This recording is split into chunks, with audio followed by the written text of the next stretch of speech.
Hello friends, welcome to my channel. ಭಾಳ ದಿನಗಳಾದಮೇಲೆ ನಾನು ವೀಡಿಯೋ ಮಾಡ್ತಾಯಿದ್ದೀನಿ. ಯಾಕಂದರೆ ಮಾರ್ಕೆಟಿಗೆ ನೋಡಿರ್ಬೋದು, ಭಾಳಷ್ಟು ದಿನಗಳಿಂದ ಡೌನ್ ಟ್ರೆಂಡಲ್ಲೇ ಇದೆ. ಸೊ ಆಲ್ಮೋಸ್ಟ್ 3-4 ತಿಂಗಳಿಂದ ಮಾರ್ಕೆಟ್ ಡೌನಲ್ಲೇ ಇದೆ. ಸಿಕ್ಕಾಪಟ್ಟೆ ಬಿದ್ದಿದೆ. 13 14-15% ಕೆಳಗಡೆ ಬಿದ್ದಿದೆ ಮಾರ್ಕೆಟು. ಅದರಿಂದ ಯಾವುದೇ ವೀಡಿಯೋ ಮಾಡಿಲ್ಲ. ಬಟ್ ಆದರೂ ಕೂಡ ನೀವು ಮಾರ್ಕೆಟ್ ಮೇಲೆ ಹೋಪ್ ಇಟ್ಕೊಬೋದು. ಯಾಕಂದರೆ ಇವಾಗೆಲ್ಲ ನಾಳೆ ಮಾರ್ಕೆಟ್ ಮೇಲೆ ಬಂದೇ ಬರುತ್ತೆ. ನಿಫ್ಟಿ 5 ತಿಂಗಳಾಗ್ಬೋದು, 4 ತಿಂಗಳು, 6 ತಿಂಗಳು ಆಗ್ಬೋದು, 1 ವರ್ಷ ಆಗ್ಬೋದು. ಖಂಡಿತ ಮೇಲೆ ಬರಲೇಬೇಕು. ಹಾಗೆ ಕಂಟಿನ್ಯೂಸ್ ಆಗಿ ಕೆಳಗಡೆನೇ ಇರೋದಿಲ್ಲ. ಬಟ್ ಇವತ್ತು ನಾನು ಕೆಲವೊಂದು ಸ್ಟಾಕ್ಸನ್ನು ರೆಡಿ ಮಾಡಿದ್ದೀನಿ. So top 8 breakout stocks medium term ಅಥವಾ ಲಾಂಗ್ ಟರ್ಮ್ಗೋಸ್ಕರ, ಯಾವುದೇ ಇಂಟ್ರಾಡೇ ಅಥವಾ ಸ್ವಿಂಗ್ ಟ್ರೇಡಿಂಗ್ಗೋಸ್ಕರ ಅಲ್ಲ ಇದು. ಸೊ ನೀವು ಪ್ಲ್ಯಾನ್ ಮಾಡ್ಬೋದು. ಮುಂದೆ ಒಂದು ಕೆಲವೊಂದು 6 ತಿಂಗಳು, 1 ವರ್ಷ ಅಥವಾ 1.5 ವರ್ಷ ಈ ಥರ ನೀವು ಒಂದು ಮೀಡಿಯಮ್ ಲಾಂಗ್ ಟರ್ಮ್ಗೋಸ್ಕರ ಇದು ಪ್ಲ್ಯಾನ್ ಮಾಡ್ಕೊಬೋದು ಈ ಸ್ಟಾಕ್ಸ್ಗಳು. ಸೊ ನನ್ನ ವೆಬ್ಸೈಟ್ ಇದೆ ಒಂದು mankindtrades.com ಅಂತ. ಸೊ ಈ ವೆಬ್ಸೈಟಲ್ಲಿ ಇದ್ರ ಬಗ್ಗೆ ಕಂಪ್ಲೀಟ್ ಡೀಟೇಲ್ ಕೊಟ್ಟಿದ್ದೀನಿ. 8 ಸ್ಟಾಕ್ಗಳು. ಸೊ ಇದನ್ನು ನೀವು ಪ್ಲ್ಯಾನ್ ಮಾಡ್ಬೋದು. ಸೊ ಯಾವುದೇ ರೀತಿ ನಾನು ರೆಕಮೆಂಡ್ ಮಾಡ್ತಾಯಿಲ್ಲ ನೀವು ಬೈ ಮಾಡಿ ಅಥವಾ ಇನ್ವೆಸ್ಟ್ ಮಾಡಿ ಅಂತ. ಸೊ ಏನೇ ಮಾಡೋದು ನಿಮ್ಗೆ ಓನ್ ರಿಸ್ಕ್ ಆಗಿದೆ. ಅನಲೈಸ್ ಮಾಡಿ, ರಿಸರ್ಚ್ ಮಾಡಿ. ಬಟ್ ನಾನು ಜಸ್ಟ್ ಒಂದು ಬ್ರೇಕ್ಔಟ್ ಕೊಟ್ಟಿರೋದ್ರಿಂದ, ವೀಕ್ಲಿ ಟ್ರೆಂಡ್ ಲೈನ್ ಬ್ರೇಕ್ಔಟ್ ಆಗಿರೋದ್ರಿಂದ ನಾನು ವಿಡಿಯೋ ಮಾಡಿದ್ದೀನಿ. ಸೊ ನೀವು ಜಸ್ಟ್ ಏನೇ ಮಾಡಿದ್ರೆ ನೀವು ಸ್ವಂತ ಅನಲೈಸ್ ಮಾಡಿ ನೀವು ಪ್ಲ್ಯಾನ್ ಮಾಡಿ ಮಾಡ್ಕೊಬೋದು. ಸೊ ಮೊದಲನೇ ಸ್ಟಾಕ್ ಬಂದು ಆವಾಸ್ ಫೈನಾನ್ಷಿಯಲ್ಸ್ ಲಿಮಿಟೆಡ್ ಅಂತ. ಸೊ ಇದು ಸ್ಟಾಕ್ ಬಂದು ನಾವು ಇಲ್ಲಿ ನೋಡುವಾಗ, ಸೊ ಈ ಸ್ಟಾಕ್ ವ್ಯಾಲ್ಯೂ ನೋಡ್ಕೊಂಬಿಡೋಣ ಮೊದಲು. ಸೊ ಮೊದಲನೇದಾಗಿ ಈ ಸ್ಟಾಕ್ನ ವ್ಯಾಲ್ಯೂ ಬಂದು 14,800 ಕೋಟಿ ಆಗಿದೆ. ಆ್ಯಂಡ್ ಇದು ಪಿ ಇ ರೇಷಿಯೋ ಬಂದು 26 ಇದೆ. ಆ್ಯಂಡ್ ROC 9% ಇದೆ. ಆ್ಯಂಡ್ ಇದು ಸೆಕ್ಟರ್ ನೀವು ನೋಡ್ಬೋದು, ಫೈನಾನ್ಸ್, ಹೌಸಿಂಗ್, ಹೋಮ್ ಲೋನ್ ಕೊಡುತ್ತೆ. ಹೌಸಿಂಗ್ ಫೈನಾನ್ಸ್ ಸೆಕ್ಟರ್ ಆಗಿದೆ. ಸೊ ಇದರ ಪ್ರಾಫಿಟ್ ಲಾಸ್ ನೋಡುವಾಗ ಲಾಸ್ಟ್ ಇಯರು ಇದರ ಪ್ರಾಫಿಟ್ಟು 2024 ಇದು ಪ್ರಾಫಿಟ್ ಬಂದು 800 ಕೋಟಿ. ಎಕ್ಸ್ಪೆಕ್ಟೆಡ್ ಬಂದು 960 ಕೋಟಿ. ಆ್ಯಂಡ್ ಕಾಂಪೌಂಡೆಡ್ ಸೇಲ್ಸ್ ಗ್ರೋತ್ ಬಂದು 22% ಇದೆ. ಸೊ ಇದು FIS DIS ಪ್ರೊಮೋಟರ್ಸ್ ಹತ್ರ ಬರೀ 26% ಇದೆ. FIS ಹತ್ರ 33% ಇದೆ. DIS ಹತ್ರ 25%. ಇದೊಂದು ನೆಗೆಟಿವ್ ಅಂದರೆ ಇದು ಬರೀ 26% ಇದೆ. ಅಟ್ಲೀಸ್ಟ್ 50% ಇರಬೇಕು ಪ್ರೊಮೋಟರ್ಸ್ ಹತ್ರ.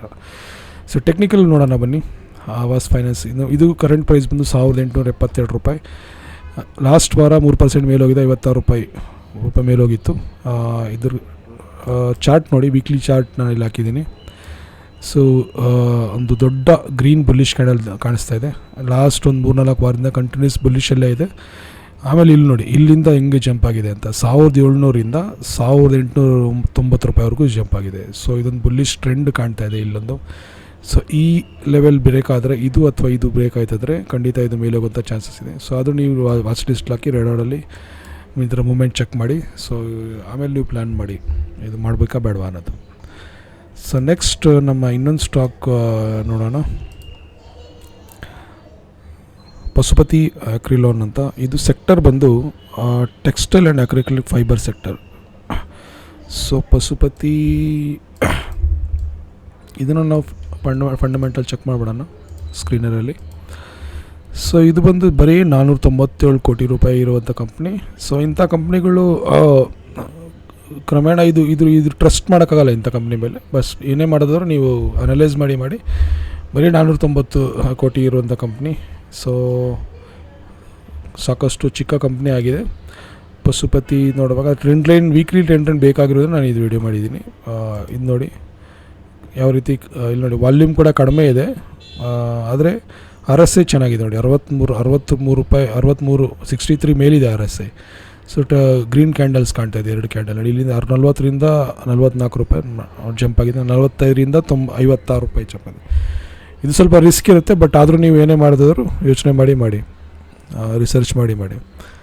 ಸೊ ಪಶುಪತಿ ಬಿಟ್ಟರೆ ನೆಕ್ಸ್ಟ್ ನಾವು ನೋಡೋಣ NACL ಇಂಡಸ್ಟ್ರೀಸ್ ಲಿಮಿಟೆಡ್ ಅಂತ. ಸೊ ಇದು ಬಂದು ಆಗ್ರೋಕೆಮಿಕಲ್ ಸೆಕ್ಟರ್ ಆಗಿದೆ. ಆ್ಯಂಡ್ ಇದು ರೇಟ್ ಬಂದು ಇದು ಕೂಡ ಆಲ್ಮೋಸ್ಟ್ ನೀವು ನೋಡ್ಬೋದು, ಪ್ರೈಸ್ ಬಂದು ಬರೀ 92 ರೂಪೀಸ್ ಇದೆ. NACL ಇಂಡಸ್ಟ್ರೀಸ್ ಫಂಡಮೆಂಟಲ್ ಸ್ವಲ್ಪ ನೋಡ್ಬಿಡೋಣ.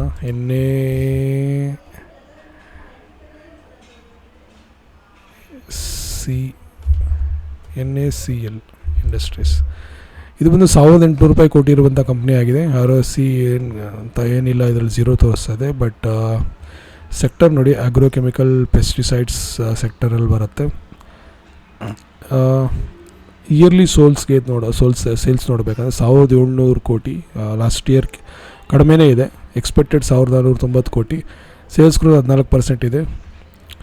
ಮತ್ತು FISDS ಪ್ರೊಮೋಟರ್ಸ್ ಹತ್ರ 63% ಇದೆ. FISDS ಏನೂ ಮಾಡಿಲ್ಲ, ಆಲ್ಮೋಸ್ಟ್ ಝೀರೋನೇ ಇದೆ.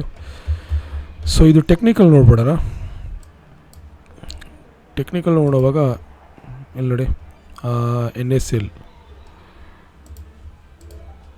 ಬುಲ್ಲಿಶ್ ಕ್ಯಾಂಡಲ್ ಕಾಣ್ತಾ ಇದೆ. ದೊಡ್ಡ ವಾಲ್ಯೂಮ್ ಇಲ್ಲಿ ಕಾಣ್ತಾ ಇದೆ. ಮೋಸ್ಟ್ಲಿ ಪ್ರಮೋಟರ್ಸೇ ಮಾಡಿದ್ದಾರೆ ಅನಿಸುತ್ತೆ. RSI ಬಂದು 72 ಇದೆ. ನೋಡಿ, ಇಲ್ಲಿಂದ 57ರಿಂದ 70 ಹೋಗಿದೆ ಮತ್ತು 70ರಿಂದ 94 ಹೋಗಿದೆ. ಸೊ NSL ಆಮೇಲೆ ಪಶುಪತಿ ಇವೆರಡು ಸ್ವಲ್ಪ ಪ್ರೈಸ್ ಕಡಿಮೆ ಇರೋದು ಮತ್ತು ವಾಲ್ಯೂಮ್ ಕೂಡ, ಕಂಪನಿ ಕೂಡ ತುಂಬ ಸಣ್ಣ ಕಂಪ್ನಿಗಳಾಗಿರೋದ್ರಿಂದ ಸ್ವಲ್ಪ ಅವಾಯ್ಡ್ ಮಾಡಿ. ಬಟ್ ನೀವು ಪ್ಲ್ಯಾನ್ ಮಾಡ್ಬೋದು, ನಿಮ್ಮ ರಿಸರ್ಚ್ ಪ್ರಕಾರ ನೀವು ಅನಲೈಸ್ ಮಾಡಿ ಮಾಡ್ಬೋದು. ನೆಕ್ಸ್ಟ್ ನಮ್ಮ ಸ್ಟಾಕ್ ನೋಡೋಣ. ಅದು ಬಂದು ಅವೆನ್ಯೂ ಸೂಪರ್ ಮಾರ್ಕೆಟ್. ಡಿಮಾರ್ಟ್ ಅಂತ ನಿಮ್ಗೆಲ್ರಿಗೂ ತುಂಬ ಗೊತ್ತಿದೆ. ಡಿಮಾರ್ಟ್ ಬಗ್ಗೆ ನಾನು ಹೇಳೋ ಅವಶ್ಯಕತೆ ಇಲ್ಲ. ಅವೆನ್ಯೂ ಸೂಪರ್ ಮಾರ್ಕೆಟ್ಸ್, ಇದು ವ್ಯಾಲ್ಯೂಸ್ ಕ್ಯಾಪಿಟಲ್ ನೋಡಿ ಹೆಂಗಿದೆ. 2,47,000 ಕೋಟಿ, 2,47.90, 2,00,000 ಕೋಟಿ ಇರುವಂಥ 2,47,000 ಕೋಟಿ ಇರುವಂಥ ಕಂಪ್ನಿ ಆಗಿದೆ. ROE ಬಂದು 19% ಇದೆ. PE ರೇಷಿಯೋ ಬಂದು 90 ಇದೆ.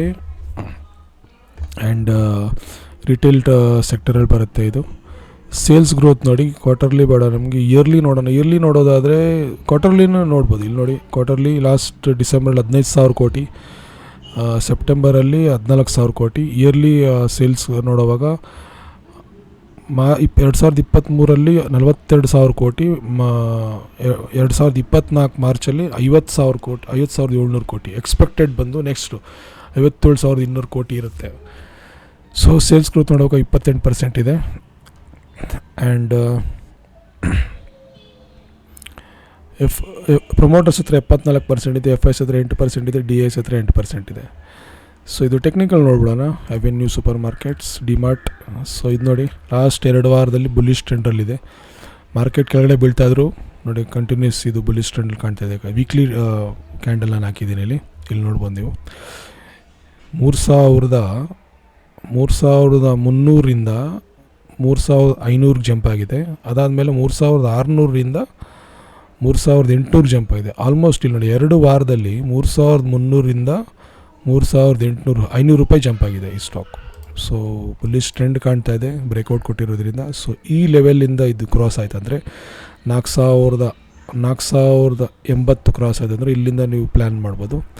ಸ್ಟಾಪ್ ಲಾಸ್ ಬೇಕಾದ್ರೆ ನೀವು ಇಲ್ಲಿ ಇಟ್ಕೊಬೋದು 3,337.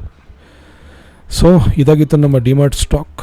ನೆಕ್ಸ್ಟು ನಾವು ನೋಡೋಣ ಕ್ಯಾರಿಸೆಲ್ ಲಿಮಿಟೆಡ್ ಅಂತ. ಇದು ಬಂದು kitchen and bathroom products manufacture ಮಾಡುವಂಥ ಕಂಪ್ನಿ ಆಗಿದೆ ಕ್ಯಾರಿಸೆಲ್. ಇದು ಫಂಡಮೆಂಟಲ್ ನಾವು ನೋಡ್ಕೊಂಬಿಡೋಣ. ಮೊದಲು ಫಂಡಮೆಂಟಲ್ ನಾನು ನೋಡುವಾಗ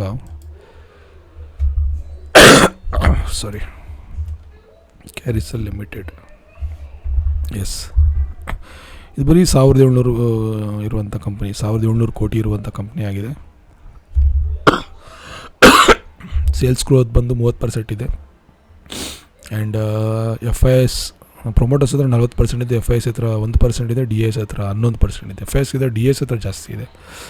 ಸೊ ಇದರ ಟೆಕ್ನಿಕಲ್ ನಾವು ನೋಡ್ಬಿಡೋಣ. ಕ್ಯಾರಿಸಲ್ಲಿ ಕರೆಂಟ್ ಮಾರ್ಕೆಟ್ ಪ್ರೈಸ್ ಬಂದು 619 ರೂಪಾಯಿ ಇದೆ.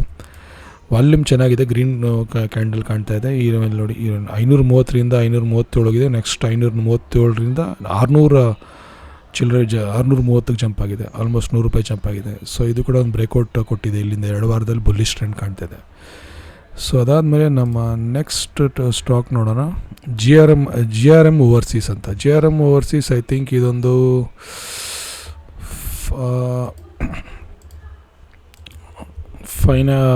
ಫುಡ್ ಪ್ರೊಸೆಸಿಂಗ್ ಅನಿಸ್ತಾ ಇದೆ ಇದು. GRM ಓವರ್ಸೀಸ್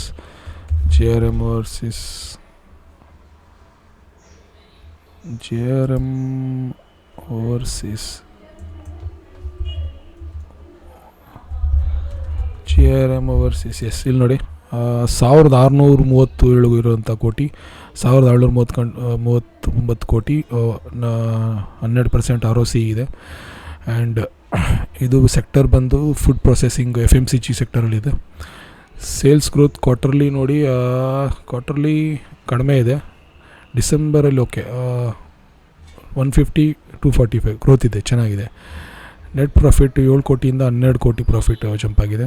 ಇಯರ್ಲಿ ನೋಡುವಾಗ 1200 ಕೋಟಿಯಿಂದ 1186 ಕೋಟಿ. ಇಯರ್ಲಿ ಕಂಪೇರ್ ಮಾಡಿದ್ರೆ ಕಡಿಮೆ ಇದೆ, ಬಟ್ ಎಕ್ಸ್ಪೆಕ್ಟೆಡ್ ಅದು ಕೂಡ ಕಡಿಮೆನೇ ಕಾಣ್ತಾ ಇದೆ 2023 ಕಂಪೇರ್ ಮಾಡಿದ್ರೆ. ಬಟ್ ಸೇಲ್ಸ್ ಗ್ರೋತ್ ನೋಡಿದ್ರೆ 17% ಇದೆ.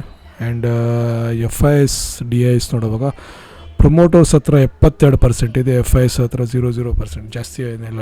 ಪ್ರೊಮೋಟರ್ಸ್ ಹತ್ರ ಆಲ್ಮೋಸ್ಟ್ ಹೋಲ್ಡ್ ಮಾಡಿಟ್ಕೊಂಡಿದ್ದಾರೆ. ಸೊ ಇದು ಟೆಕ್ನಿಕಲ್ ನೋಡುವಾಗ GRM ವರ್ಸಿಸ್ ಇಲ್ಲಿ ನೋಡಿ, ಟೆಕ್ನಿಕಲ್ ನೋಡುವಾಗ ನೋಡಿ ವಾಲ್ಯೂಮ್ ಸಖತ್ತಾಗಿ ಬಿಲ್ಟ್ ಆಗಿದೆ. ಇದರಲ್ಲಿ 218 ಇದ್ದಿದ್ದು ಲಾಸ್ಟ್ 2 ವಾರದ 218, 200ರಿಂದ 247 ಹೋಗಿದೆ. ನೆಕ್ಸ್ಟ್ 250ರಿಂದ 279 ಹೋಗಿದೆ. ಆಲ್ಮೋಸ್ಟ್ ಇಲ್ಲಿ ನೋಡಿ 2 ವಾರದಲ್ಲಿ 200 ಇದ್ದಿದ್ದು 270 ರೂಪಾಯಿ ಮೇಲೆ ಹೋಗಿದೆ ಆಲ್ಮೋಸ್ಟ್. ಸೊ ನನ್ನ ಪ್ರಕಾರ ಇಲ್ಲಿಂದ ಜಂಪ್ ಆಯ್ತಂದರೆ ಇದು ಇನ್ನೂ ಮೇಲೆ ಹೋಗುವಂಥ ಚಾನ್ಸಸ್ ಖಂಡಿತ ಕಾಣ್ತಾ ಇದೆ ಈ ಸ್ಟಾಕಲ್ಲಿ. ಸೊ ನೆಕ್ಸ್ಟು ನಾವು ನೋಡೋಣ ಸರ್ದಾ ಎನರ್ಜಿ ಆ್ಯಂಡ್ ಮಿನರಲ್ಸ್ ಅಂತ. ಇದು ಬಂದು ಇಲ್ಲಿ ನೋಡಿ mining and power generation company ಆಗಿದೆ ಸರ್ದಾ ಎನರ್ಜಿ ಮಿನರಲ್ಸ್. ಸರ್ದಾ ಎನರ್ಜಿ ಮಿನರಲ್ಸ್ ನಮ್ಮ ಫಂಡಮೆಂಟಲ್ಸ್ ಚೆಕ್ ಮಾಡ್ಕೊಂಬಿಡೋಣ. 19,000 ಕೋಟಿ ವ್ಯಾಲ್ಯೂ ಇರುವಂಥ ಕಂಪ್ನಿ ಆಗಿದೆ ಇದು. ಈ ಕಂಪ್ನಿಯ ಸೇಲ್ಸ್ ಗ್ರೋತ್ ನೋಡುವಾಗ ಆಲ್ಮೋಸ್ಟ್ ಜಾಸ್ತಿ ಅಂತ ಏನು ದುಡ್ಡು ಡಿಫ್ರೆನ್ಸ್ ಇಲ್ಲ, ಬಟ್ ಇಯರ್ಲಿ ನೋಡುವಾಗ ಇಯರ್ಲಿ ಕೂಡ ಕಡಿಮೆನೇ ಇದೆ. And sales growth compounded sales growth ನೋಡುವಾಗ 21% ಇದೆ. ಇದರ FIS DIS ಪ್ರೊಮೋಟರ್ಸ್ ಹತ್ರ 73% ಇದೆ, FIS ಹತ್ರ 2% ಇದೆ, DIS ಹತ್ರ 4% ಇದೆ, ಪಬ್ಲಿಕ್ ರಿಟೇಲರ್ಸ್ ಹತ್ರ 19% ಇದೆ. ಸೊ ಇದು ನಾವು ನೋಡ್ಬೋದು ಟೆಕ್ನಿಕಲಿ. ಆಲ್ಮೋಸ್ಟ್ ಸರ್ದಾ ನೋಡುವಾಗ ಇದರಲ್ಲಿ ನೋಡಿ ಕನ್ಸಾಲಿಡೇಟ್ ಮಾಡ್ತಾಯಿದೆ, ಅಲ್ಲ ಬುಲ್ಲಿಶ್ ಟ್ರೆಂಡ್ ಇದೆ. 400 ಇದ್ದಿದ್ದು 447 ಇದೆ, 447ರಿಂದ 538ಗೆ ಜಂಪ್ ಆಗಿದೆ. ಸೊ ಇದು ಕೂಡ ನೀವು ವಾಚ್ ಲಿಸ್ಟಲ್ಲಿ ಹಾಕಿ ಪ್ಲ್ಯಾನ್ ಮಾಡ್ಕೊಬೋದು. ಆಮೇಲೆ ಇಲ್ಲಿ ನೋಡಿ ನೆಕ್ಸ್ಟ್ ನೋಡೋಣ ನಮ್ಮ ಸ್ಟಾಕು ಸೋಮ್ ಡಿಸ್ಟಿಲರೀಸ್ ಅಂತ. ಇದು ಒಂದು ಡಿಸ್ಟಿಲರೀಸ್ ಆ್ಯಂಡ್ ಬೆವರೇಜಸ್ ಸೆಕ್ಟರಲ್ಲಿ ಬರುತ್ತೆ. ಸೊ ಇದು ಕರೆಂಟ್ ಇಲ್ಲಿ ಹಾಕ್ಬಿಡೋಣ. ಇದರ ಫಂಡಮೆಂಟಲ್ ನಾವು ನೋಡೋಣ. ಇದರಲ್ಲಿ ಸೋಮ್ ಡಿಸ್ಟಿಲರೀಸಲ್ಲಿ ನೋಡಿ ಇದರ ವ್ಯಾಲ್ಯೂ ಬಂದು 2,490 ಕೋಟಿ. ಆ್ಯಂಡ್ ಸೇಲ್ಸ್ ಗ್ರೋತ್ ಕ್ವಾರ್ಟರ್ಲಿ ಬೇಡ, ಇಯರ್ಲಿ ನೋಡ್ಬೋದಾದರೆ ಸೇಲ್ಸ್ ಗ್ರೋತ್ ಚೆನ್ನಾಗಿದೆ. 2020 1,200 ಕೋಟಿ ಇದೆ, ಎಕ್ಸ್ಪೋರ್ಟೆಡ್ 1,486 ಕೋಟಿ ಇದೆ. ಕಂಪೌಂಡೆಡ್ ಸೇಲ್ಸ್ ಗ್ರೋತ್ ಚೆನ್ನಾಗಿದೆ, 65% ಇದೆ. ಇದರ FIS DIS ನೋಡುವಾಗ ನೋಡಿ FIS ಹತ್ರ ಪ್ರೊಮೋಟರ್ಸ್ ಹತ್ರ ಬರೀ 36% ಇದೆ, ಇದೊಂದು ನೆಗೆಟಿವ್ ಪಾಯಿಂಟ್ ಇದೆ. FIS ಹತ್ರ ಆಲ್ಮೋಸ್ಟ್ ಏನಿಲ್ಲ, FIS DIS ಹತ್ರ ಏನೂ ಇಲ್ಲ. ಸೊ ಇದು ಟೆಕ್ನಿಕಲ್ ನಾವು ನೋಡ್ಬಿಡೋಣ ಒಂದು ಸಲ. ಸೋಮ್ ಡಿಸ್ಟಿಲರೀಸ್ ಟೆಕ್ನಿಕಲ್ ನೋಡ್ಬೇಕು. ಕನ್ಸಾಲಿಡೇಟ್ ಬುಲ್ಲಿಶ್ 2 ವಾರದಿಂದ ಬುಲ್ಲಿಶ್ ಟ್ರೆಂಡಲ್ಲಿದೆ. 111 ಇದ್ದಿದ್ದು 124ವರೆಗೂ ಹೋಗಿದೆ, 124ರಿಂದ ನೆಕ್ಸ್ಟ್ 128 ಹೋಗಿದೆ. ಸೊ ಇದು ಬ್ರೇಕ್ ಆಯ್ತಂದರೆ, ಈ ಹೈ ಬ್ರೇಕ್ ಆಯ್ತಂದರೆ, ನನ್ನ 128 ಬ್ರೇಕ್ ಆಯ್ತಂದರೆ ಸೊ ಬುಲ್ಲಿಶ್ ಟ್ರೆಂಡ್ ಹೋಗುವಂಥ ಚಾನ್ಸಸ್ ಇದೆ, ಮಾರ್ಕೆಟ್ ಕಂಡೀಷನ್ ಚೆನ್ನಾಗಿದ್ದಾರೆ. ಸೊ ಇದಾಗಿತ್ತು ಸೋಮ್ ಡಿಸ್ಟಿಲರೀಸ್. ಲಾಸ್ಟ್ ನಾವು ನೋಡೋಣ, ಇದೇ ಲಾಸ್ಟ್ ಸೋಮ್ ಡಿಸ್ಟಿಲರೀಸ್ ನಮ್ಮ ಲಾಸ್ಟ್ ಆಗಿತ್ತು. ಟೋಟಲ್ 8 ಸ್ಟಾಕ್ಸ್ ಬಗ್ಗೆ ನಾನು ಮೀಡಿಯಮ್ ಟರ್ಮ್ ಅಥವಾ ಲಾಂಗ್ ಟರ್ಮ್ಗೋಸ್ಕರ ಮೀಡಿಯಮ್ ಟರ್ಮ್ ಮೇಯ್ನ್ ಫೋಕಸ್ ಮಾಡಿ. ಸೊ ಇದಕ್ಕೋಸ್ಕರ 8 ಸ್ಟಾಕ್ ನಾನು ಹೇಳಿದ್ದೀನಿ. ಈ ವಿಡಿಯೋ ಕೆಳಗಡೆ ಲಿಂಕ್ ಡಿಸ್ಕ್ರಿಪ್ಷನ್ ಇದು ಹಾಕ್ತಿರ್ತೀನಿ, mankindtrades.com. So weekly 10 trend breakout stocks ಇದನ್ನು ನೀವು ನೋಡ್ಕೊಬೋದು. ಸೊ ಇದಾಗಿತ್ತು ನಮ್ಮ ವಿಡಿಯೋ. ನಿಮ್ಗೆ ಈ ವಿಡಿಯೋ ಇಷ್ಟ ಆಗಿದ್ರೆ ಲೈಕ್ ಮಾಡಿ, ಶೇರ್ ಮಾಡಿ ಮತ್ತು ಸಬ್ಸ್ಕ್ರೈಬ್ ಮಾಡಿ. ಇದೇ ರೀತಿ ನಾನು ಸ್ವಿಂಗ್ ಟ್ರೇಡಿಂಗ್ ಬ್ರೇಕ್ಔಟ್ ಸ್ಟಾಕ್ಸ್ಗೋಸ್ಕರ ವೀಡಿಯೋಸ್ ಮಾಡ್ತಾಯಿರ್ತೀನಿ. ಸೊ ಮುಂದಿನ ಬಾರಿ ಇದರ ಕೆಲವೊಂದು ಸ್ಟಾಕ್ಗಳ ಕುರಿತಾಗಿ ನಾನು ಮಾತಾಡ್ತೀನಿ. ಅಲ್ಲಿವರೆಗೂ thank you so much. Bye, take care.